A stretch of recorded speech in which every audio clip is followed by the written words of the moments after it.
Hello friends, welcome back. तो आज मैं कंप्लीटली बात करते हैं बेटा फिश के बारे में। बेटा फिश के टैंक मेट्स कौन से हैं, बेटा फिश को कैसा केयर करना पड़ता है, कैसे उसका ध्यान रखना पड़ता है, सर्दी के मौसम में बेटा फिश को कैसे उसका प्रॉपर जो है ध्यान देना पड़ता है, तो पूरा कंप्लीटली आज हम बात। तो बेटा फिश देखिए, यहाँ पर आपको देख सकते हैं हमारे सैंपल में बेटा फिश रखा हुआ है और दो टैंक है यहाँ पे। एक मोल्डेड टैंक है जो रेडीमेड आता है।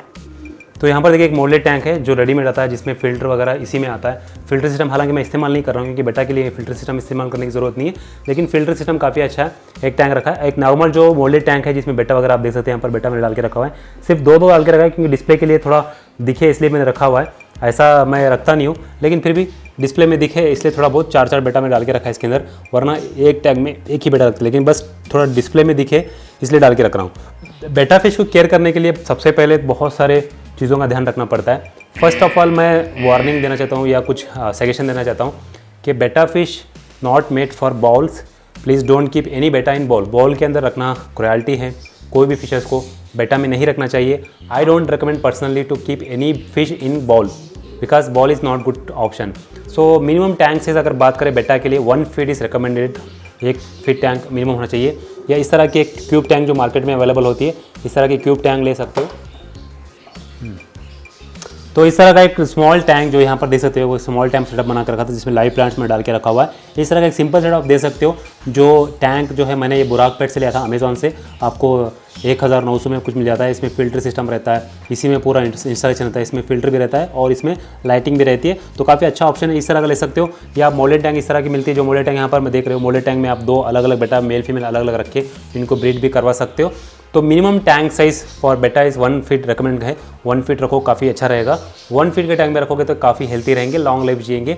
एक बेटा की लाइफ स्पैन जो होती है 4 साल होती है। अगर उसको अच्छे से आप केयर करो, देखभाल करो, तो 4 साल तक ये बेटा फिश जी लेती है। इनकी लाइफ 4 साल की होती है, आराम से 4 साल तक रह जाते हैं अगर अच्छे से केयर कर रहे हो तो। बेटा फिश रखने में थोड़ी डिफ़िकल्टीज आती है, उसके बारे में मैं बात करना चाहता हूँ। डिफ़िकल्टी ये आती है कि इनको जो है वाटर रेडियस का सिचुएशन, अगर नॉर्मल पानी इस्तेमाल करें तो ये बहुत जल्दी काली पड़ जाती है, या कभी कभी खाना बंद कर देती है, या इनके फिन्स क्लाम्प हो जाते हैं। इनके फिन्स क्लाम्प हो जाते हैं, वो भी एक सिचुएशन होता है। पानी बहुत कोल्ड होता है तब भी प्रॉब्लम है। और बेटा फिश में आप इजीली टैंक के अंदर हीटर नहीं डाल सकते। इतनी छोटे टैंक के अंदर भी हीटर कैसे डालोगे, तो भी एक डिफ़िकल्टी होती है कि हीटर कैसा डालो भाई, इतने छोटे टैंक में कैसे डाल सकते हो 1 फीट हीटर।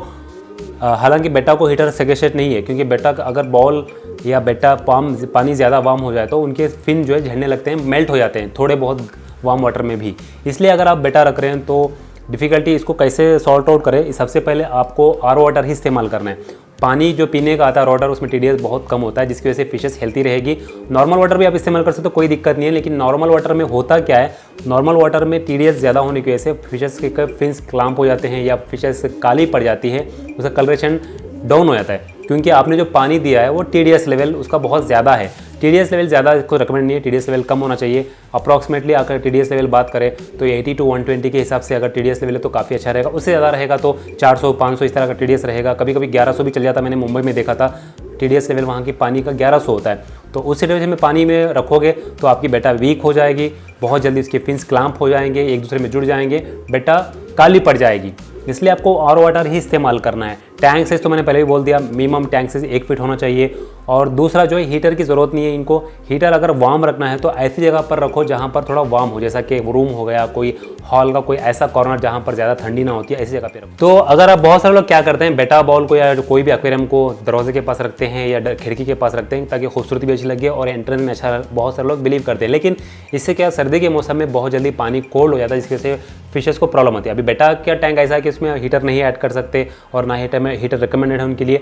ऐसे सिचुएशन में आपको क्या करना चाहिए, थोड़े ऐसी जगह पर शिफ्ट कर दो जो हीट हो या वार्म हो, जैसा कि रूम हो गया, हॉल हो गया, या खिड़की या दरवाजे से शिफ्ट कर दो टेम्प्रेरी पर्पस के लिए, या परमानेंट ही शिफ्ट करो, बेटर रहेगा। तो ये आप टैकल कर सकते हो, जो सिचुएशन है उसको प्रॉब्लम को सॉल्व कर सकते हो। और इनके लिए एक्स्ट्रा ऑक्सीजन सप्लाई की जरूरत नहीं पड़ती, अलग एयर पंप देने की जरूरत नहीं पड़ती, क्योंकि वाटर फ्लो ज़्यादा होता है तो इनके फिन्स बहुत बड़े होते हैं, जिसके कारण उनके फिन्स बड़े होने की वजह से इनके फिन्स डिस्ट्रॉय हो सकते हैं, ईजिली ब्रेक हो सकते हैं। इसलिए ज़्यादा पानी का मूवमेंट अलाउ नहीं है, पानी का रिकमेंड नहीं है। इसलिए आप एक तरह का एक लाइव प्लांट डालकर छोड़ दो तो उसमें ऑक्सीजन सप्लाई होता रहेगा, फिशेस भी हेल्थी रहेगी, थोड़ा फिशेस को भी बोरिंग नहीं लगेगा। अगर एम्प्टी टैंक में रख दोगे फिशेस को तो बोरिंग लगेगा, एक जगह जाकर सो जाएगी, उसको खेलने के लिए, प्ले करने के लिए भी कुछ सामान नहीं मिलेगा। इसलिए अगर आप एक लाइव प्लांट्स प्लांट्स रखते हो तो उनसे ये थोड़ा घूमते रहेंगे, फिरते रहेंगे, थोड़ा लाइव प्लांट्स भी मिल जाएंगे और ऑक्सीजन भी उससे प्रोवाइड हो जाता है लाइव प्लांट्स के थ्रू से। तो इसलिए आप लाइव प्लांट्स रखो, एक सिंपल सेटअप रखो और उसमें हाइडिंग प्लेस रखो तो बेटर रहेगा। अगर बड़ी टैंक है तो, क्योंकि बेटा फिश हाइड करना भी पसंद करती है, तो हाइडिंग प्लेस रखो, अच्छा रहेगा। और फीडिंग की बात करें तो फीडिंग या वन टाइम भी तो काफ़ी है, क्योंकि इसका पेट जो है बहुत टाइनी आता है, बहुत छोटा आता है, इसलिए आपको और फीड नहीं करना। बहुत सारे लोग क्या करते हैं, भूख लग रही है बोल के बेटा फिश को फूड डाल देते हैं, तो उसके बाद वो बेटा पेट फूल जाती है, फिर उसको डाइजेस्ट नहीं कर पाती, पेट वजन हो जाता है तो नीचे जाकर बढ़ जाती है, फिर मर जाती है। इसलिए दिन में एक ही टाइम फीड करना है और 2 ही पैलेट देना है। जो छोटे छोटे अलग से पैलेट्स आते हैं इसके लिए, बेटा फूड अलग से मिलता है, छोटे उसके माउथ में फिट हो।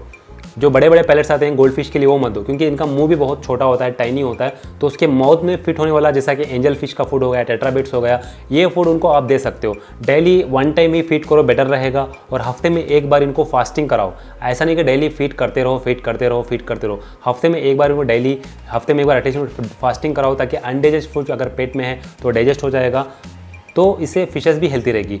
बेटा फिश ऐसी है कि विदाउट हैविंग फूड 20 दिन तक भी बेटा फिश रह जाती है, इतनी हार्डी होती है, इतना टॉलरेट करती है एपेटाइट को। तो इसलिए आपको ज़्यादा टेंशन लेने की ज़रूरत नहीं, अगर हफ्ते में 1 बार आप इनको विदाउट फीडिंग रख रहे हैं तो। और ग्रेवल में आप चाहे तो ग्रेवल में आप डेकोरेशन डाल सकते हो, सैंड डाल सकते हो, कोई भी खूबसूरत चीज़ें, पेबल्स वगैरह यूज़ कर सकते हो, कोई दिक्कत नहीं, पेबल्स कोई भी चलेगा, उससे कोई फ़र्क नहीं पड़ रहा है। बस बेटा फिश को एनवायरनमेंट ऐसा होना चाहिए कि डिस्टर्बेंस ज़्यादा नहीं होना चाहिए, पानी ज़्यादा वार्म नहीं होना चाहिए, पानी ज़्यादा कोल्ड नहीं होना चाहिए और पानी की तरफ ज़्यादा फ्लो नहीं होना चाहिए। इस तरह का आपको ध्यान रखना है।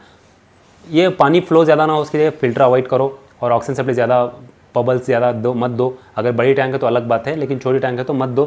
बस आप इनको लाइव प्लांट दे दो ताकि उसके ऑक्सीजन उसके थ्रू से मिलते रहे। और लाइटिंग भी इंपॉर्टेंट नहीं है, लाइटिंग आप दिन में 6 घंटे रखो, कोई बात नहीं, वरना इतना इंपॉर्टेंट नहीं है। लाइट वगैरह प्लांट्स वगैरह ग्रो करने के लिए लाइटिंग दे सकते हो। टैंक मेट्स पे आते हैं। टैंक मेट्स में बात करें तो देखिए, बेटा फिश ऐसी होती है ना, वो दूसरों को अपने टैंक में रखना पसंद नहीं करती।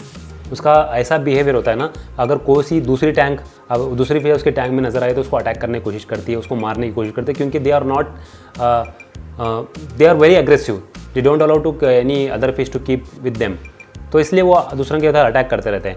अगर आप सिंगल रखो तो बेटर रहेगा। और फीमेल अगर रखना चाहते हैं तो ब्रीडिंग के टाइम पे ही रखना है। नॉर्मल टाइम पे ही एनी टाइम आप मिक्स करके रखोगे फीमेल को, वो डेली उसके साथ मेट करने की कोशिश करेगा, फीमेल अलाउ नहीं करेगी तो उसके फिन्स ख़राब कर देगा, डिस्ट्रॉय कर देगा। इसलिए जब ब्रीडिंग के टाइम पे 2-3 दिन ही मिक्स करके रखना है, बाद में निकाल देना है और बाकी टाइम पे नहीं रखना है। और फीमेल अगर मेल की अगर आप बेटा का सेटअप बनाना चाहते हो जिसमें थोड़े और भी वेराइटी फिशेस मिक्स हो, तो मिनिमम आपको 2 फीट टैंक सेटअप करना पड़ेगा।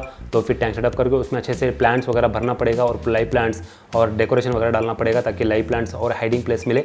उसके साथ आप न्यून्स, टेट्रास मतलब जो छोटे टेट्रास आते हैं, बड़े वाले नहीं, जैसा कि वीडियो टेट्रा रख दोगे तो वो अटैक करेगी उसको। इसलिए जो छोटे टेट्रास आते हैं, छोटे न्यून्स आते हैं, ज़ेब्रा न्यूस आती है, वो इस तरह के फिशेस आप इनके साथ मिक्स करके रख सकते हो। हार्लिक्विन रसबोरा भी काफ़ी अच्छा ऑप्शन है, माउंटेन मिन्यूस भी काफ़ी अच्छा ऑप्शन है इनके लिए, टैंक मेट्स के लिए। लेकिन मिनिमम 2 फीट टैंक होना चाहिए, तभी आप इनको मिक्स करके रख सकते हो, वरना मत रखो, वरना आगे प्रॉब्लम हो सकती है, आपस में लड़ाई कर सकते हैं। एग्रेसिव फिशेस तो बिल्कुल नहीं रखना है, बड़े बड़े फिशेस के साथ नहीं रखना है। गोल्ड फिश के साथ बिल्कुल, तो बहुत सारे लोग मैंने देखा गोल्ड फिश के साथ रखते हैं, भाई वो गलत है। Don't keep betta fish with gold fishes because they are not tank mates. Gold fish जो है वो ज़्यादा पोटी करती है, ज़्यादा वेस्ट प्रोड्यूस करती है, जिसकी वजह से वो उसका पूरा अमोनिया बहुत ज़्यादा पानी में, फिर बेटा फिश को प्रॉब्लम होगा। और बेटा फिश का, गोल्ड फिश का पानी बहुत जल्दी गंदा होता है, तो बेटा फिश को थोड़ा पानी क्लीननेस होना चाहिए, हाइजीन होना चाहिए, जिसकी वजह से बेटा फिश को भी प्रॉब्लम हो सकता है। और इस तरह के बहुत सारे टैंक मिल जाते हैं मार्केट के अंदर, आपको छोटे बड़े जो भी चाहिए आपको मिल जाते हैं। इस तरह के टैंक्स अलग से मिलते हैं, वो ले सकते हो, लेकर आप उसमें आराम से बेटा रख सकते हो। लेकिन कोशिश करो कि 1 फीट एटलीस्ट इनको टैंक देने की कोशिश करो, ज़्यादा छोटी भी नहीं होना चाहिए। और लाइव प्लांट थोड़ा ऐड करने की कोशिश करो ताकि ये हेल्थी रहे। और हो सके तो मैक्सिमम कोशिश करो कि एक ड्राई आलमंड लीव, जो इसे कट्टापा लीव कहते हैं, एक ड्राई आलमंड लीव डालकर छोड़ दो, जिससे टैनिस रिलीज होती है, इससे फिश हेल्थी रहती है, एक्टिव रहती है। तो ये प्रॉपर केयर करने का तरीका होता है कि आप बेटा फिश को किस तरह रखना है। अगर इसको फॉलोअप करोगे तो आपकी बेटा फिश हमेशा हेल्थी रहेगी, हैप्पी रहेगी और लॉन्ग लाइफ तक जिएगी। बस इन चीज़ों का ध्यान रखना है। आई होप आपको वीडियो पसंद आएगा। इस वीडियो को लाइक शेयर ज़रूर करना। इस तरह के बहुत सारे टॉपिक हमारे चैनल पर आते रहते हैं। फिर एक नए टॉपिक के साथ मिलेंगे, अब तक के लिए गुड बाय, खुदा हाफिज़।